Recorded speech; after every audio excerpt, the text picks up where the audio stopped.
On the 1st of January 2025, God's servant Prophet UI Samuel Nobizia gave a word of prophecy that Ukraine and Russia war will end and Ukraine will submit. Russia and Ukraine war will end. It will do what? It will end and Ukraine will submit. Are you hearing me? Are you hearing me? Also, on the 4th of March 2025, the man of God said that America's Democrats are part of Zelensky's misbehavior, stating that Zelensky should not go ahead with his plans to continue the war as he would not survive it. Let's hear from the man of God. It's not a lot of confusion. America Democrats, why are you sabotaging the effort of Donald Trump? The Democrats, you are just fighting the effort of Donald Trump to bring peace, lasting peace. You are part of Ukraine President Zelensky misbehavior. You fire him, what to do, yet you leave him to be destroyed. Those who are firing Zelensky, the telling you, go, don't do this. Hey, my God. If you venture proceed further, you cannot come back. You are down completely. Your kingdom are loved bad and be waiting in a way. Do not listen to bad advice. You better change now and bring peace to your people. Change now. The Lord says you should change. Because those people that are controlling you not to listen, they cannot help you. And at the end of the day, it will still come on the round table. Negotiation. You better negotiate now. Even the Bible tells us, negotiate with your enemy before he take you to court. When he take you to court, he hand you to magistrate. Magistrate will take you to officer and they will commit you to prison. You will not come out. If you eventually, Ukraine president, enter into this to stir up trouble again, you will not come out of it. Now is acceptable time. Now is the day of salvation for you and your nation. Salvation have come. Accept salvation. But if you refuse the word of the Lord, wow, the choice is yours. The word of the Lord, the mouth of the Lord has spoken. Thank you, Lord.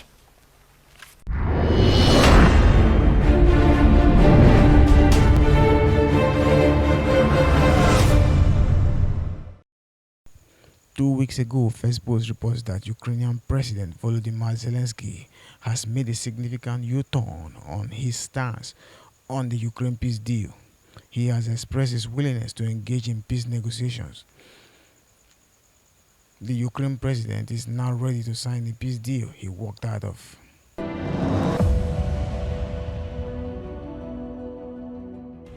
What kind of diplomacy, JD, you are speaking about? You're right now not in a very good position. You're gambling with World War III. This war would have been over in 2 weeks.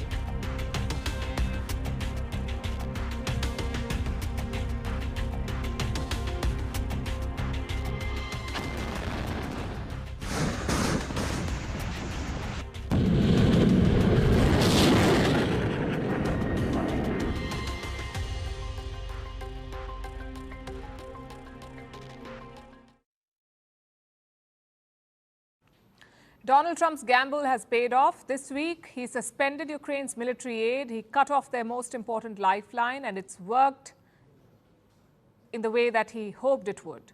Volodymyr Zelensky is waving the white flag. He has agreed to Donald Trump's demands. Yesterday, he wrote a letter to the US president, and two things stood out. One, Zelensky is willing to come to the table. Basically, he's okay with suing for peace. And second, he will sign the mineral deal with America, the same one that he walked out of last week. Trump read out parts of the letter yesterday. Listen to this. The letter reads, Ukraine is ready to come to the negotiating table as soon as possible to bring lasting peace closer. Nobody wants peace more than the Ukrainians, he said. My team and I stand ready to work under President Trump's strong leadership to get a peace that lasts. We do really value how much America has done to help Ukraine maintain its sovereignty and independence. Regarding the agreement on minerals and security, Ukraine is ready to sign it at any time that is convenient for you. This is a big U-turn by Zelensky. He says he's ready to work with Trump for peace, which wasn't his first position. Think back to the White House meeting last week. Zelensky was dismissive of peace talks. He asked US Vice President J.D. Vance, what kind of diplomacy are you talking about? And that is when things fell apart. What makes America a good country is America engaging in diplomacy. That's what President Trump is doing. We signed him with gas contract. Yes, but after that, he broken this ceasefire. He killed our people, and he didn't exchange prisoners. We signed the exchange of prisoners, but he didn't do it. What kind of diplomacy, JD, you are speaking about? What do you mean? So from what kind of diplomacy to coming to the negotiating table ASAP. It's a swift and stunning U-turn by Zelensky, and it tells you how important US military aid is. It is Trump's ultimate leverage over Zelensky. But what will be the impact of this U-turn, especially on the peace talks? First of all, it's damage control. Zelensky wants to repair his ties with Donald Trump because he needs the US president on his side. He hasn't apologized for the spat on Friday, but he did express regret yesterday. Listen in. What happened at the White House instead of our planned negotiations is regrettable. But we must find the strength to move forward, respect one another, as we have always respected America, Europe, and all our partners, and work together to bring peace closer. I am grateful to everyone who supports Ukraine in this. And how is Trump reacting?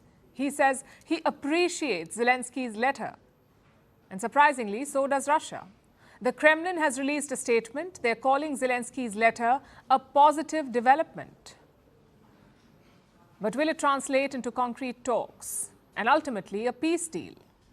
Well, Zelensky has a proposal. He is broadly pitching for two stages. The first stage is a truce plus the release of prisoners. No missiles, no long-range drones, no attacks on energy sites, and no attacks from the sea. That is the first stage. In the second stage, Ukraine and Russia will move towards a lasting peace deal. Now, this is very similar to France's proposal. They too demanded a one-month truce. So chances are Zelensky is coordinating with Europe on this, and their goal is quite simple, to see if Russia is serious about a peace deal. If they are, they may accept a truce. If not, they could reject it. Whatever they decide, it will give the West some clarity. But the second stage is more complicated because no two parties are on the same page here. Zelensky wants US security guarantees. Trump is refusing US guarantees. Europe is ready to give those guarantees, but Putin will not accept any guarantees. Do you see the problem here? This was Zelensky's issue with the minerals deal as well. He said it did not give security guarantees. But again, he's made a U-turn on that. In fact, let me quote from his statement. We see this agreement as a step toward greater security and solid security guarantees. And I truly hope it will work effectively. So Zelensky is hoping the mineral deal is a first step and that security guarantees will follow. But Trump has been very clear about his position. He will not give any security backing. He said this repeatedly. All he will give is economic support, and that too not for Ukraine's benefit, but to get his money, to get American money back. So there's good news and bad news for Ukraine here. The good news is Zelensky's U-turn is having a mild effect. He is heaping praise on the United States, even calling Trump a strong leader. All of this will soften the blow from last week's clash. The bad news is nobody's position has changed.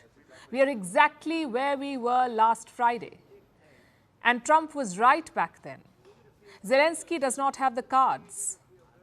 Meanwhile, Russia is on a rampage. Overnight, they launched 181 drones into Ukraine. In Odessa, critical energy sites were hit. It left several districts without electricity.